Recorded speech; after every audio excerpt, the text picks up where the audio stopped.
आत्मा, मोमबत्ती और अंधकार क्षेत्र। श्वेतांगी ने पहले ही नील को उस खौफनाक और अजेय विशाल भंवर की पूरी कहानी विस्तार से बता दी थी।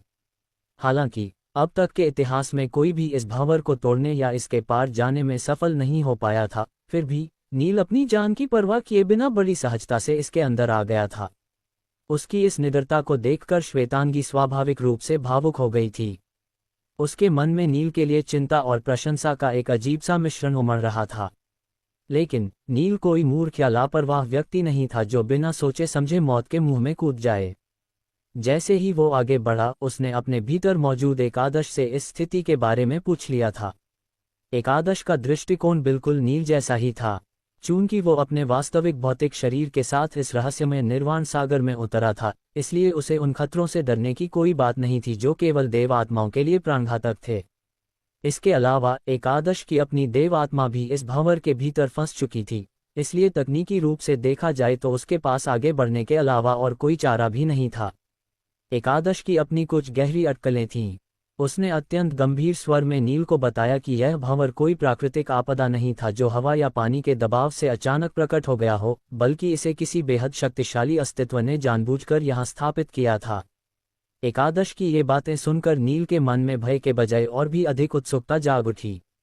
आखिर वो कौन सा इतना अकल्पनीय और शक्तिशाली अस्तित्व था जो इस विनाशकारी निर्वाण सागर के नियमों को भी अपने फायदे के लिए नियंत्रित कर सके, और इस पूरे रास्ते को रोककर एक विशाल भंवर की व्यवस्था करने के पीछे उसका असली उद्देश्य क्या था? क्या वो जानबूझकर किसी को दूसरी ओर जाने वाले छिपे हुए रास्ते से दूर रखना चाहता था? एकादश को स्पष्ट रूप से कुछ कड़वी सच्चाई पता थी, लेकिन उसने रहस्यमय चुप्पी साध ली और नील को पूरी बात नहीं बताई। नील ने विशाल भंवर के अशांत क्षेत्र में प्रवेश करने के बाद लहरों को चीरते हुए श्वेतांगी के पास आकर कहा, मैं पहले इस विशाल भंवर के बिल्कुल केंद्र में जाकर इसकी गहराई से जांच करूंगा। मुझे देखना है कि इसके मूल में क्या छिपा है। श्वेतांगी अपनी छोटी सी नाव पर मिश्रित भावनाओं के भंवर में फंसी बैठी थी। एक और उसके दिल के किसी कोने में ये उम्मीद जाग रही थी कि शायद नील, जो हमेशा असंभव को संभव करता आया है, इस महान भंवर का भी कोई समाधान निकाल सकेगा। दूसरी ओर वो नील की सुरक्षा को लेकर भी अत्यधिक चिंतित थी। अंत में कांपते होठों से वो केवल इतना ही कह पाए, सावधान रहना नील, ये जगह सामान्य नहीं है। तुम मेरी चिंता मत करो, नील ने एक आश्वस्त करने वाली मुस्कान के साथ कहा। अगर तुम्हें कोई भी आपात स्थिति महसूस हो या लगे कि हालात बेकाबू हो रहे हैं, तो तुम तुरंत यहाँ से मुड़कर निर्वाण सागर छोड़ देना। मेरे लिए मत रुकना। ये सुनकर श्वेतांगी ने भारी मन से सिर हिलाया। आखिरकार हर गुजरते पल के साथ उस विशाल भंवर के अंदर की लहरें और भी अधिक हिंसक और अशांत होती जा रही थीं। समुद्र का पानी एक दानव की तरह दहाड़ रहा था। उस समय आसपास की सभी नावें इस खिंचाव का प्रतिरोध करने में पूरी तरह असमर्थ हो जाती और अत्यंत तीव्र गति से भंवर के केंद्र की ओर खींचने लगतीं। ऐसे खौफनाक समय में निर्वाण सागर से जीवित बाहर निकलने के लिए अपनी नाव के साथ मोहभंग मंत्र का उपयोग करने के अलावा किसी के पास कोई और रास्ता नहीं बचता था। इसके तुरंत बाद नील की मजबूत आकृति ने पानी में एक लंबी छलांग लगाई और वो मछली की तरह तैरते हुए जल्दी ही श्वेतांगी की नाव से दूर हो गया। श्वेतांगी ने गहरे लाल रंग के पानी में दूर जाते हुए नील की धुंधली आकृति को देखा और वो थोड़ी देर के लिए स्तब्ध रह गई। हालांकि उसका दिमाग कह रहा था कि इस महान भंवर को तोड़ने की संभावना शून्य के बराबर थी, लेकिन किसी अज्ञात कारण से नील के उस आत्मविश्वास ने उसे आशा की एक मजबूत किरण दी थी, जैसे कि वो निश्चित रूप से इस असंभव कार्य में भी सफल होकर लौटेगा। तभी पानी की उफनती लहरों के बीच कुछ ही दूरी पर दो और नावें आती दिखाई दीं। ये दो मानव तपस्वियों की नावें थीं। कुछ समय पहले जब श्वेतांगी ने अपने अदम्य साहस का परिचय देते हुए उस खूंखार भेड़िए की देव आत्मा को एक ही झटके में मार गिराया था, तो वहां उपस्थित मनुष्यों सहित अन्य सभी विदेशी प्राणी डर से स्तब्ध रह गए थे। ये सोचकर कि ये देवी क्रोधित न हो जाए, वे दोनों मनुष्य सावधानी से अपनी नावों को आगे बढ़ाते हुए श्वेतांगी के करीब आए और हाथ जोड़कर अभिवादन करते हुए कहा, देवी क्षमा करें, क्या वो जो साहसी व्यक्ति अभी पानी में तैर रहा है, क्या वो आपका मित्र है? श्वेतांगी ने अपनी ठंडी निगाहों से उन्हें घूरा और बेरुखी से कहा, हाँ है, तो क्या हुआ? इस तीखे जवाब पर उस व्यक्ति ने थोड़ा झिझकते हुए और एक पल गहराई से सोचने के बाद कहा, देवी, मैंने अपने पूरे जीवन में आज तक किसी ऐसे व्यक्ति के बारे में नहीं सुना है जो इस विनाशकारी निर्वाण सागर के पानी में अपने शरीर के साथ तैर सकता हो। क्या क्या वो सचमुच इस महान भंवर को तोड़ने की कोशिश कर रहा है? शायद ऐसा ही कुछ। श्वेतांगी ने रहस्य बनाए रखते हुए कुछ ही शब्दों में उसे टाल दिया। ये लोग भी लंबे समय से यहाँ फंसे हुए थे और आगे बढ़ने का रास्ता खोज रहे थे, इसलिए स्वाभाविक रूप से वे भी नील की सफलता के बारे में अत्यधिक चिंतित और आशान्वित थे। अगर नील सफल होता है तो उनका भी रास्ता साफ हो जाएगा। उन दोनों ने अपनी उत्सुकता शांत करने के लिए कुछ और प्रश्न पूछे, लेकिन श्वेतांगी के बढ़ते हुए शत्रुतापूर्ण और ठंडे स्वर को सुनकर वे डर गए और जल्दी से अपनी नावों को पीछे हटा लिया। लेकिन श्वेतांगी के उन दो शब्दों शायद ने वहां फंसे सैकड़ों मानव शिष्यों और अन्य प्राणियों के निराश दिलों में आशा की एक नई लौ जला दी थी। महान भंवर में पानी एक विशाल सर्पिल आकार में घूम रहा था और वहां मौजूद चूषण बल इतना शक्तिशाली था कि वो पहाड़ों को भी खींचकर चकनाचूर कर दे। इसलिए जैसे जैसे नील भंवर की गहराई में जाता गया, पानी की विनाशकारी शक्ति बढ़ती गई और उसके नीचे खींचने की गति भी खतरनाक रूप से तेज होती गई। कुछ और गहराई तक तैरने के बाद पानी पूरी तरह से हिंसक हो गया और चारों ओर कई गज ऊंची डरावनी लहरें उठने लगीं। पानी के आपस में टकराने की आवाज़ किसी युद्ध के नगाड़ों जैसी लग रही थी। किसी भी सामान्य या असाधारण देव आत्मा के लिए इतनी बड़ी और हिंसक लहरें तुरंत जानलेवा साबित होतीं। जैसे ही निर्वाण सागर का ये रहस्यमयी पानी किसी देव आत्मा पर पड़ता, वो उसे पल भर में तेजाब की तरह पिघला देता और उसका अस्तित्व ही मिटा देता। इसमें कोई आश्चर्य नहीं कि श्वेतांगी ने कहा था कि एक बार इस महान भंवर में फंसने के बाद बचने का कोई रास्ता नहीं बचता। आखिर किस देव आत्मा में इन विनाशकारी लहरों का सामना करने की हिम्मत होगी? अपनी जान बचाने के लिए मोहभंग मंत्र से निर्वाण सागर को छोड़ने के अलावा वास्तव में उनके पास कोई और विकल्प नहीं है। नील ने लहरों के बीच संतुलन बनाते हुए मन ही मन सोचा। लेकिन ऐसे अत्यंत प्रतिकूल और हिंसक वातावरण में भी उसका भौतिक शरीर पानी में एक आज़ाद मछली की तरह था। उसकी शारीरिक क्षमता इतनी मजबूत थी कि उसे इन लहरों का सामना करने के लिए अपनी आध्यात्मिक शक्ति का एक अंश भी प्रयोग नहीं करना पड़ा। कुछ ही सांसों के अंतराल में नील को आखिरकार उस डरावने महान भंवर का बिल्कुल केंद्र दिखाई दे गया। वहां समुद्री पानी अकल्पनीय गति से घूम रहा था और बीच में एक बहुत बड़ा गहरा गड्ढा बना रहा था जो सीधे पाताल की ओर जाता हुआ प्रतीत हो रहा था। उस असीम खिंचाव के सामने नील के पास प्रतिरोध करने की कोई जगह या मौका नहीं था और वो पलक झपकते ही सीधे उस गहरे गड्ढे में समा गया।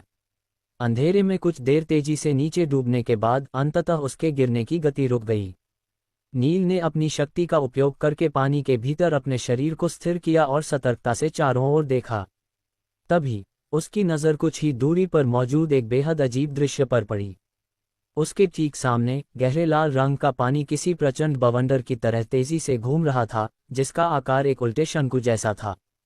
उसका ऊपर का हिस्सा अतुलनीय रूप से विशाल और चौड़ा था, जो पूरी समुद्री सतह को मथ रहा था, लेकिन नीचे का हिस्सा सिकुड़ते हुए एक पतली रस्सी जितना बारीक हो गया था। तो ये है इस महान भंवर का असली रूप।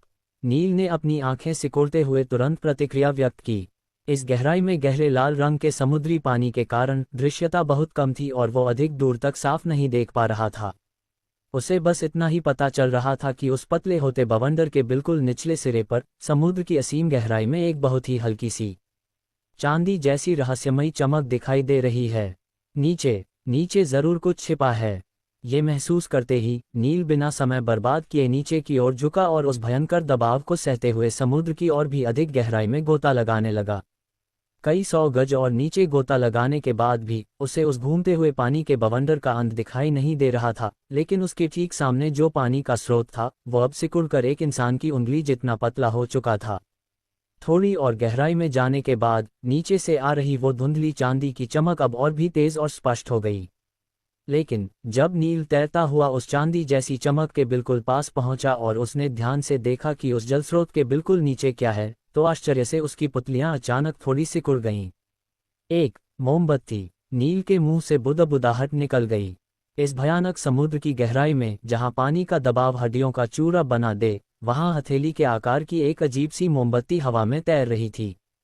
सबसे हैरानी की बात यह थी कि वो पानी के भीतर भी निर्बाध रूप से जल रही थी और नील को ऊपर जो चांदी की चमक दिखी थी वो और कुछ नहीं बल्कि इसी मोमबत्ती की लौ थी।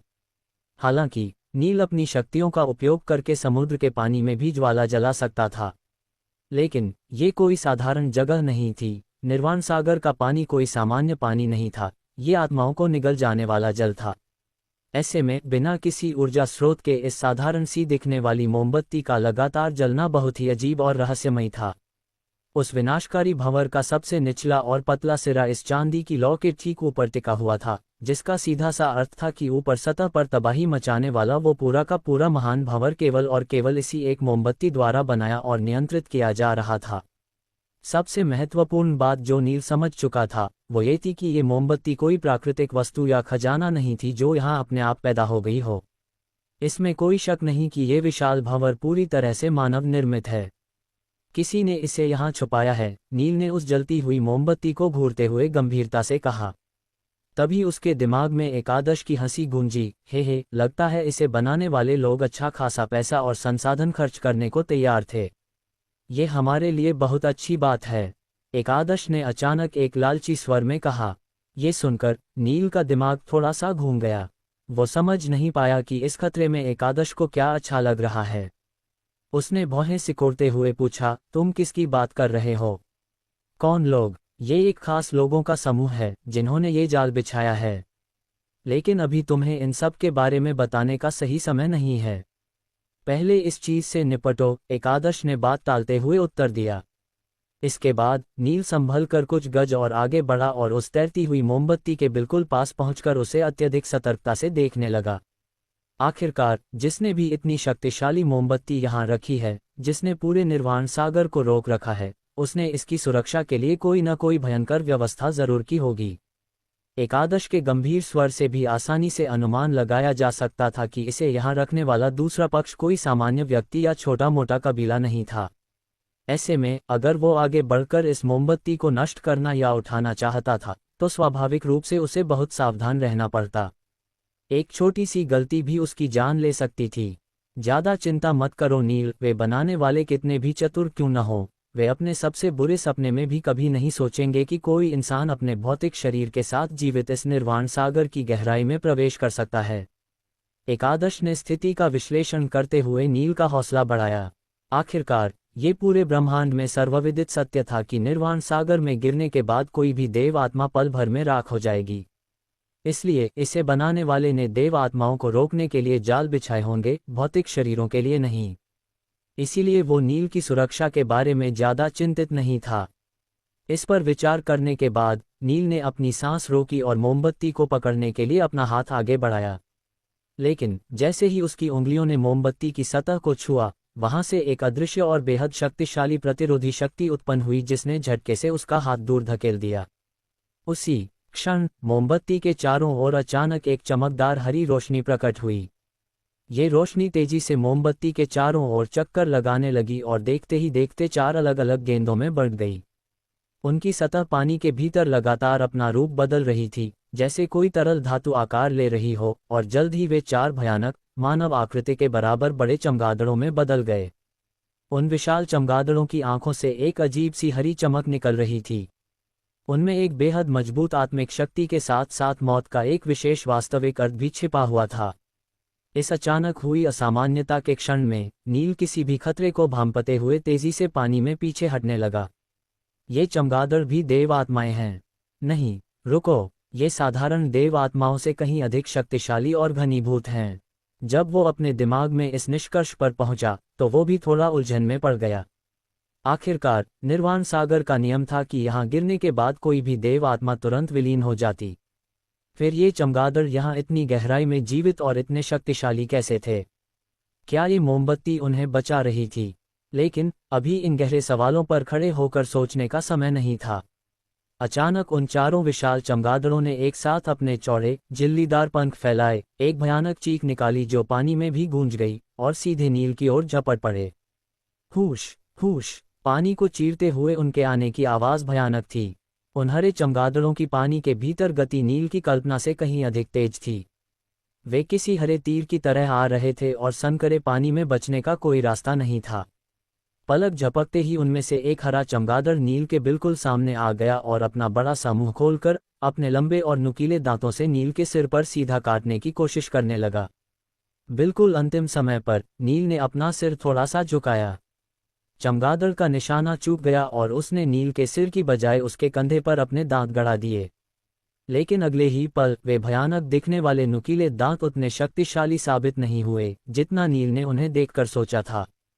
चमगादड़ ने पूरी ताकत लगा दी, लेकिन उसके दांत नील की अत्यंत कठोर त्वचा को चीरने में पूरी तरह से विफल रहे। ये देखकर नील थोड़ा हैरान हुआ, लेकिन फिर उसके चेहरे पर एक ठंडी मुस्कान आ गई। तो तुम्हारी ताकत बस इतनी ही है? नील ने अपना हाथ तेजी से घुमाया और उस चमगादड़ की गर्दन को अपने मजबूत हाथ में दबोच लिया। हालांकि ये चमगादड़ संघनित ऊर्जा से बने थे और देव आत्माओं से भी बेहतर और खतरनाक अस्तित्व थे, लेकिन उनकी शारीरिक शक्ति की तुलना किसी वास्तविक और जीवित भौतिक शरीर से कभी नहीं की जा सकती थी।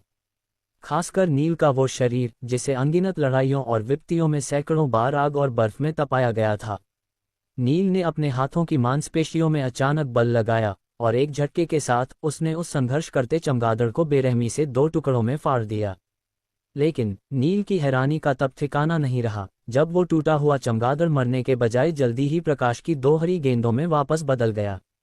वो गेंदें नील से दूर जाकर एक दूसरे के करीब आईं और धीरे धीरे फिर से एक में विलीन हो गईं। जिसके बाद एक फ्लैश के साथ वो रोशनी एक बार फिर उसी हरे चमगादड़ में बदल गई जैसे उसे खरोंच तक न आए हो। नील के पास इस अजीबोगरीब स्थिति के बारे में ज्यादा सोचने या परवाह करने का समय नहीं था, क्योंकि बाकी 3 चमगादड़ों ने भी अब बारी बारी से हमला करते हुए उसे चारों तरफ से घेर लिया था। इन चमगादड़ों में बिल्कुल भी बुद्धि या भावना नहीं थी, वे बस हत्या करने वाली मशीनें थे। हालांकि उन्हें अब तक पता चल गया था कि उनके शारीरिक हमले नील के मजबूत शरीर पर पूरी तरह से बेअसर हैं, फिर भी उनका पीछे हटने या हार मानने का बिल्कुल भी इरादा नहीं था। वे खौफनाक आवाजें निकालते हुए एक के बाद एक आगे बढ़े और अपने नुकीले दांतों से नील को टुकड़े टुकड़े करने की लगातार नाकाम कोशिश करते रहे। परिणाम हर बार वही हुआ।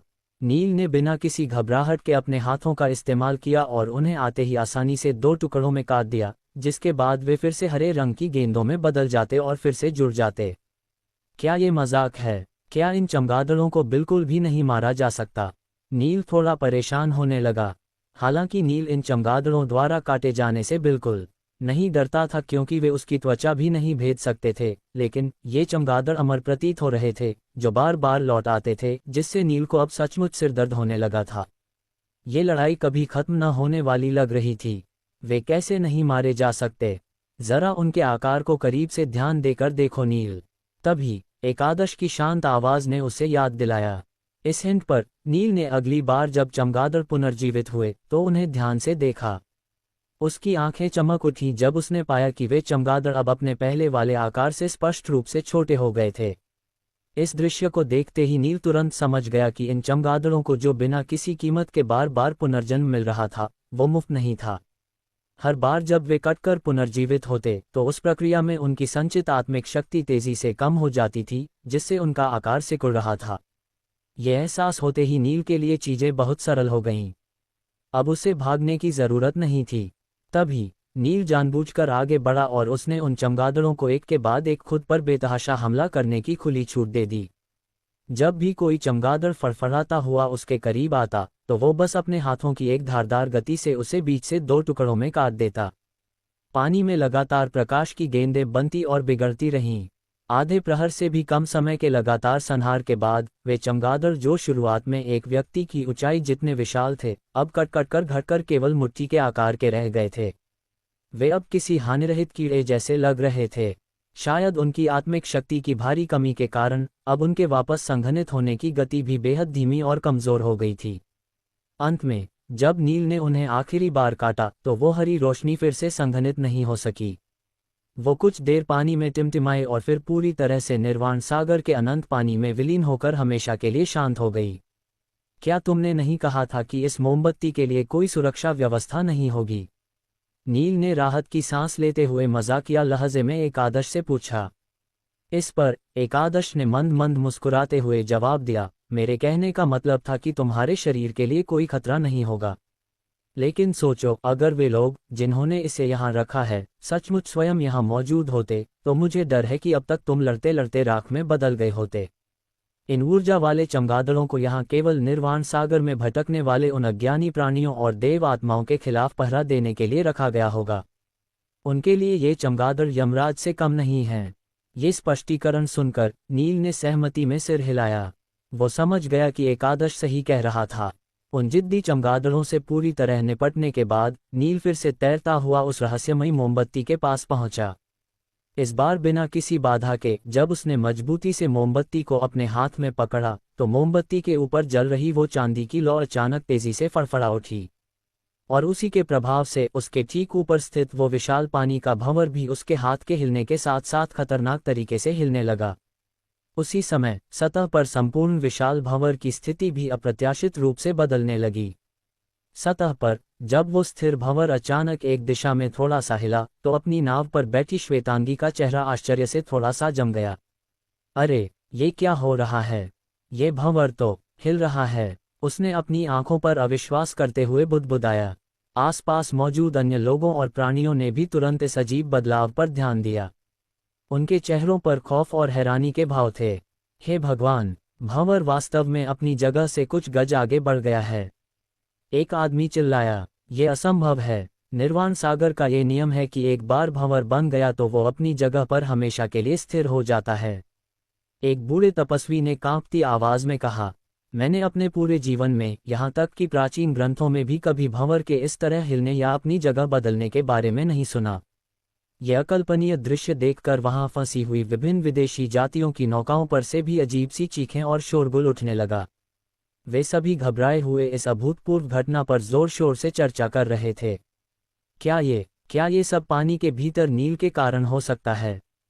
श्वेतांगी ने अपनी पलकें झपकाते हुए एक अजीब सी उम्मीद के साथ मन सोचा। हालांकि ये तो बस उसका एक अनुमान था और वे सभी गहराई से इसी चमत्कार का इंतजार कर रहे थे, लेकिन फिर भी उनके लिए इस बात पर पूरी तरह विश्वास करना मुश्किल था, क्योंकि उन्हें भी पता था कि इस प्राचीन और घातक भंवर को सुलझाना इतना आसान काम नहीं होगा।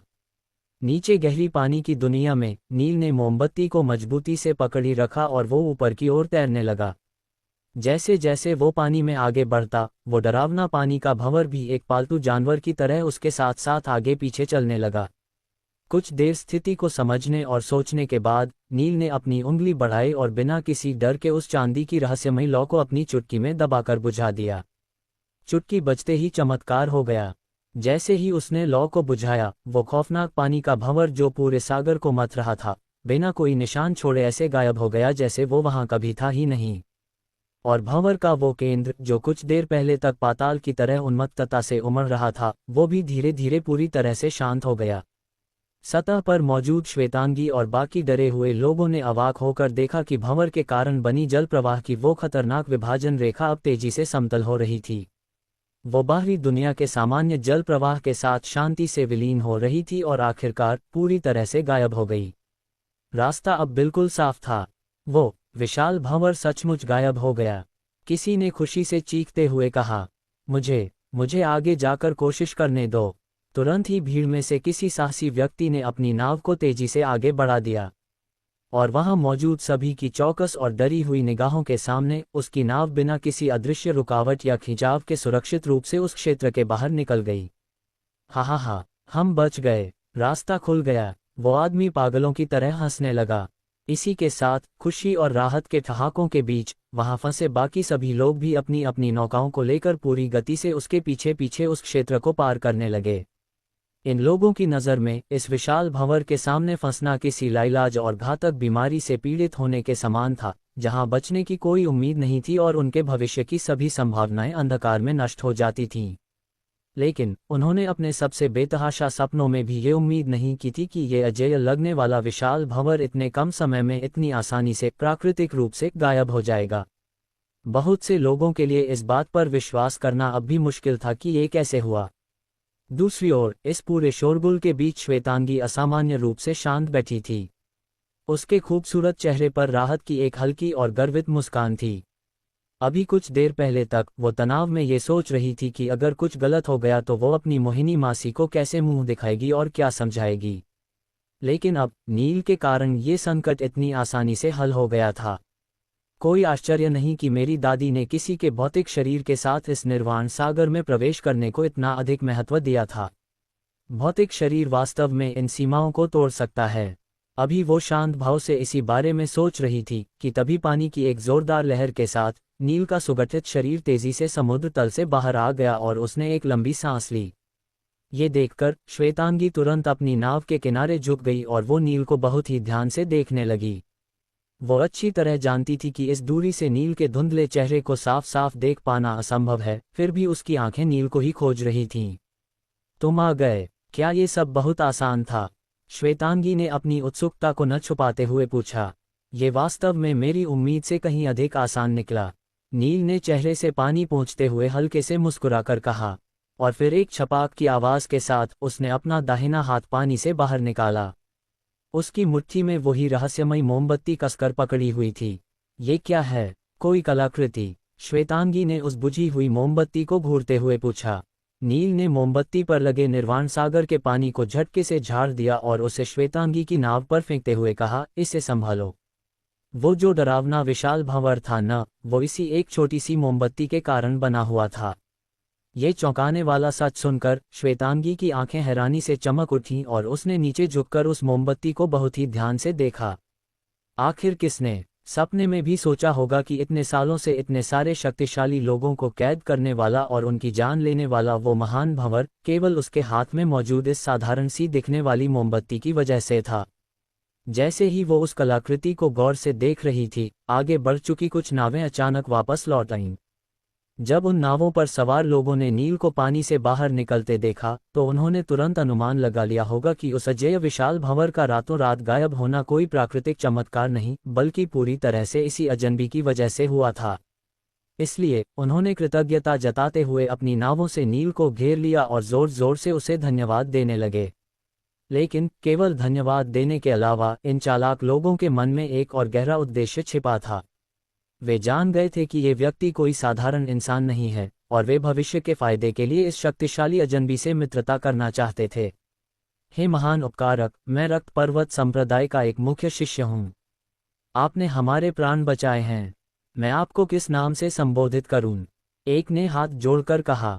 उपकारक, मेरा नाम। दूसरा बोलने ही वाला था। उन स्वार्थी लोगों को इतने उत्साह से नील को अपनी ओर खींचने और प्रभावित करने की कोशिश करते देख श्वेतांगी को अच्छा नहीं लगा। उसने अपनी भौहें थोड़ी ऊपर उठाईं और ठंडे स्वर में कहा, अरे रुको, हम तो बस खुद को बचाने और अपना रास्ता साफ करने की कोशिश कर रहे थे और इस प्रक्रिया में रास्ते में तुम लोग भी गलती से बच गए। इसलिए इसे कोई महान उपकार मत समझो। हमें तुमसे और तुम्हारे संप्रदायों से कोई लेना देना नहीं है। अब यहाँ से जाओ। जब इन लोगों ने देखा कि श्वेतांगी इतनी बेरुखी दिखा रही है और वो नील पर अपना एकाधिकार जताना चाहती है, तो वे स्वाभाविक रूप से अंदर ही अंदर असंतुष्ट हो गए। वे अपने संख्या बल का घमंड दिखाते हुए उस पर हावी होने और अपनी बात मनवाने की कोशिश करने लगे। लेकिन इससे पहले कि वे कुछ कर पाते, तभी श्वेतांगी के गले में लटके हुए एक रहस्यमयी आत्माहार से एक भव्य और अत्यंत शक्तिशाली आभा अचानक फूट पड़ी। उस आभा के प्रभाव से उसके सिर के ठीक ऊपर एक ऊर्जा से बनी छोटी सी चमकती हुई तलवार तेजी से घूमने लगी, जिससे मौत का डर फैल गया। साथ ही उसने अपनी आंखें तरेरते हुए जोर से डांटते हुए कहा, मैंने कहा, मेरे रास्ते से हट जाओ, वरना अंजाम बुरा होगा। वो ऊर्जा इतनी डरावनी थी कि हालांकि वे सब अंदर से गुस्से में थे, पर उस तलवार को देखकर किसी की भी कुछ और कहने या विरोध करने की हिम्मत नहीं जुट पा रही थी। वे समझ गए कि ये लड़की भी कोई सामान्य हस्ती नहीं है। फिर वे सभी डर के मारे कुछ बुदबुदाते हुए अपनी नौकाएं लेकर जल्दी से वहां से दूर चले गए। उन लालची लोगों को वहां से भगाने के बाद श्वेतांगी ने राहत की एक लंबी सांस ली और नील की ओर मुड़कर मुस्कुराते हुए कहा, चलो, वे गए। ठीक है नील, अब कोई नहीं देख रहा है, तुम सुरक्षित रूप से देव आत्मा के रूप में अपनी नाव पर वापस आ सकते हो। इस रहस्यमय निर्वाण सागर में जब तक नील खुद से कुछ नहीं कहता, दूसरों के लिए उसकी असली पहचान उजागर होना बहुत मुश्किल था। इसलिए नील ने भी समझदारी दिखाते हुए पूरी कोशिश की कि कोई भी उसके इस शक्तिशाली भौतिक शरीर को उसकी उस देव आत्मा से न जोड़े जिसे सब जानते हैं। उन लोगों के नज़रों से पूरी तरह चले जाने के बाद वो एक झटके में निर्वाण सागर के पानी से बाहर निकल गया और अपनी ऊर्जा को बदल लिया। कुछ ही पल बाद नील की अपनी नाव भी पानी पर कुछ ही दूरी पर प्रकट हो गई और वो उस पर सवार हो गया। फिर श्वेतांगी ने अपनी नाव को धीरे धीरे आगे बढ़ाया और नील के करीब आकर अपने हाथ में पकड़ी उस बहुमूल्य मोमबत्ती को वापस नील की नाव में फेंक दिया। हालांकि अपने अब तक के ज्ञान और अनुभव से वो ये बिल्कुल नहीं जानती थी कि ये रहस्यमयी मोमबत्ती वास्तव में क्या है या इसका क्या मोल है। लेकिन वो इतनी मूर्ख नहीं थी। वो जानती थी कि ये कोई सामान्य वस्तु नहीं है। शायद ये उन दुर्लभ निर्वाण प्रतीकों से भी अधिक मूल्यवान और दुर्लभ थी। फिर भी उसके साफ मन में इस वस्तु को लेकर बिल्कुल भी लालच नहीं था। उसने बिना किसी हिचकिचाहट के इसे नील को लौटा दिया। नील ने वो मोमबत्ती हवा में ही लपक ली और उसे उलट पुलट कर जांचते हुए अपने मन में एकादश से पूछा, एकादश, इस महान भंवर को जगाने के अलावा इस साधारण सी दिखने वाली मोमबत्ती का और क्या विशिष्ट उपयोग हो सकता है?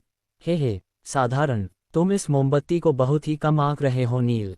एकादश ने एक गहरी और मंद मंद मुस्कान के साथ कहा, जैसे वो कोई बड़ा राज जानता हो। तुम्हारा क्या मतलब है? साफ साफ बताओ, नील ने उत्सुकता से पूछा। सुनो, ये कोई मामूली मोमबत्ती नहीं है। इसे आत्मा मोमबत्ती कहा जाता है और ये उस कुख्यात अंधकार क्षेत्र में प्रवेश करने की एकमात्र कुंजी है। यहाँ तक कि इस पूरे विशाल निर्वाण क्षेत्र में भी ऐसी चीज का मिलना बहुत दुर्लभ माना जाता है। एकादश ने कुछ देर पुरानी यादों में खोते हुए सोचा और फिर आगे गंभीर होकर कहा, लेकिन सच कहूं तो आखिरकार मैंने कई हजारों सालों से इस निर्वाण क्षेत्र में कदम नहीं रखा है। दुनिया बहुत बदल गई है, इसलिए मुझे ये शक हो रहा है कि शायद यहाँ के मौजूदा शासकों या उन रहस्यमय लोगों ने इस दुर्लभ आत्मा मोमबत्ती के बड़े पैमाने पर उत्पादन की कोई गुप्त विधि खोज निकाली है और उसमें महारत हासिल कर ली है। अगर ऐसा है तो ये बहुत खतरनाक संकेत है। रुको, ये अंधकार क्षेत्र क्या है जिसके बारे में तुम बात कर रहे हो? नील ने अपनी भौहें सिकोड़ते हुए फिर पूछा। ये नाम सुनकर ही उसे कुछ अजीब महसूस हुआ था। इस सीधे सवाल पर एकादश ने रहस्यमयी ढंग से कोई सीधा जवाब नहीं दिया और बस इतना ही कहा, अभी तुम्हारे लिए इतना ही जानना काफ़ी है। कुछ बातें और कुछ रहस्य ऐसे होते हैं जिनके बारे में समय से पहले बता देने से तुम्हें कोई लाभ नहीं होगा, बल्कि तुम्हारा ध्यान भटक जाएगा। समय आने पर तुम्हें सब पता चल जाएगा। ये गोलमोल जवाब सुनकर नील ने बेपरवाही से अपने कंधे उचका दिए। उसे पता था कि एकादश से ज़बरदस्ती कुछ उगलवाना नामुमकिन है, इसलिए उसने मोमबत्ती को सुरक्षित रख लिया और अपनी नाव को आगे बढ़ाने पर ध्यान केंद्रित किया। लगभग आधे प्रहर की शांतिपूर्ण यात्रा के बाद उनके सामने का समुद्री पानी एक बार फिर से अशांत होने लगा और शांत निर्वाण सागर अब अचानक उथली और तेज लहरों से भर गया। पानी का बहाव इतना तेज था कि उससे उनकी नाव बार बार झटके खाकर पीछे की ओर धकेल दी जा रही थी। पानी का प्रतिरोध तेजी से बढ़ने लगा है। सावधान रहो नील, ये निर्वाण सागर की दूसरी रेखा होनी चाहिए। श्वेतांगी ने आगे देखते हुए उसे जोर से याद दिलाया। तो चलो, बिना रुके चलते हैं। नील ने इस चेतावनी पर बिल्कुल भी संकोच या डर नहीं दिखाया। आखिरकार इस रहस्यमय निर्वाण क्षेत्र ने कदम कदम पर नील के मन में ढेरों अनुत्तरित सवाल छोड़ दिए थे। यहाँ के राज जानने के लिए वो जल्द से जल्द इस खतरनाक निर्वाण सागर को पूरी तरह पार करना चाहता था। तो फिर ठीक है, देखते हैं आगे क्या है। श्वेतांगी ने भी नील के आत्मविश्वास को देखकर निडरता से मुस्कुराते हुए कहा। वास्तव में वो भी अब इस मनहूस निर्वाण सागर को जल्द से जल्द छोड़ना चाहती थी।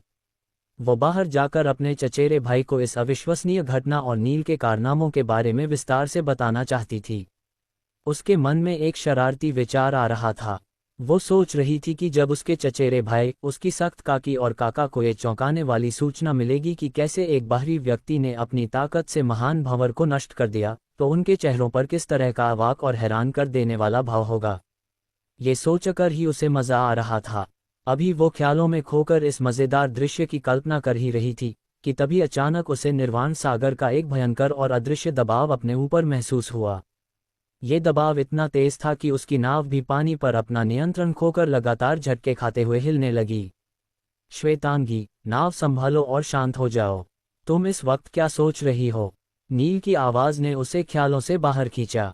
आखिरकार ये दूसरी खतरनाक रेखा को पार करने का अत्यंत महत्वपूर्ण और नाजुक पल था, जहां जरा सी चूक जान ले सकती थी। लेकिन श्वेतांगी अभी भी अपने ख्यालों की दुनिया में खोई हुई थी, जिसे देखकर नील को काफी अजीब और थोड़ी चिंता भी महसूस हुई।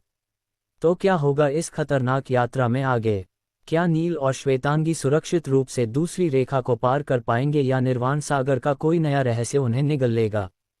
और क्या होगा जब नील को अपनी मंजिल पर पहुंचकर ये भयानक खबर पता चलेगी कि पीछे वृहद तलवार महल में उन क्रूर और राक्षसी नागफनियों ने एक बड़ा आक्रमण कर दिया है? क्या वो और उसके बाकी साथी इतने बड़े और अप्रत्याशित हमले में अपनी रक्षा करने में सफल हो पाएंगे? आगे की रोमांचक कहानी और नील के नए सफ़र के बारे में जानने के लिए हिंदी स्टोरी वाला को सब्सक्राइब जरूर करें। और हाँ, अगर आपको ये कहानी पसंद आ रही है तो इस वीडियो को लाइक, कमेंट और शेयर करना ना भूलें। आपका समर्थन ही हमारी असली ताकत है।